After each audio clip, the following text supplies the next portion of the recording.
Uric acid കൂടിയാലും protein കഴിക്കണം, പക്ഷേ പ്യൂറീൻസ് കുറവുള്ള പ്രോട്ടീൻസ് ആണ് നമുക്ക് കഴിക്കേണ്ടത്.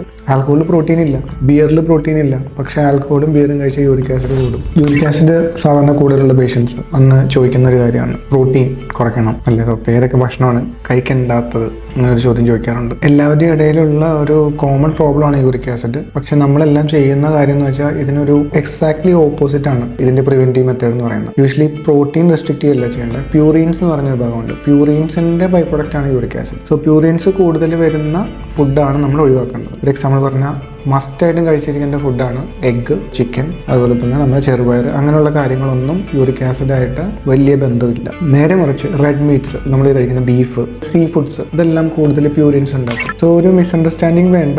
ഉറപ്പായിട്ടും definitely body needs protein. Uric acid കൂടിയാലും പ്രോട്ടീൻ കഴിക്കണം, പക്ഷേ പ്യൂറീൻസ് കുറവുള്ള പ്രോട്ടീൻസ് ആണ് നമുക്ക് കഴിക്കേണ്ടത്. എല്ലാവർക്കും അറിയാം ആൽക്കഹോൾ കഴിച്ചാൽ യൂറിക് ആസിഡ് കൂടുമെന്ന്. ഞാൻ സിമ്പിൾ ചോദ്യം കൊണ്ട് തിരിച്ചു ചോദിക്കട്ടെ, ആൽക്കഹോളിൽ എവിടുന്ന പ്രോട്ടീൻ? നമ്മൾ ആൽക്കഹോൾ എവിടെ നിന്ന് ഉണ്ടാക്കുന്നത്? ധാന്യങ്ങളിൽ നിന്ന് ഫെർമെന്റ് ചെയ്തിട്ടാണ് ഉണ്ടാക്കുന്നത്, മനസ്സിലാകും. അതുപോലെ ബിയർ ഡേഞ്ചറസ് ആണ്. ബിയർ ഡെഫിനറ്റ്ലി യൂറിക് ആസിഡ് കൂട്ടും. മീൻസ് അത് പ്യൂറിൻ മെറ്റാബോളിസത്തിൽ വരുന്ന ഒരു കാര്യമാണ്. പ്യൂറീൻസ് ആണ് പ്രോബ്ലം, പ്രോട്ടീൻ അല്ല. പ്യൂറിൻ ലെസ് ഉള്ള പ്രോട്ടീൻസ് കഴിച്ചാൽ ഒരു കുഴപ്പമുണ്ടാവില്ല. ഡെഫിനറ്റ്ലി കഴിച്ചിരിക്കണം. കഴിച്ചില്ല എന്നുണ്ടെങ്കിൽ അതൊരു പ്രശ്നം ഉണ്ടാകും.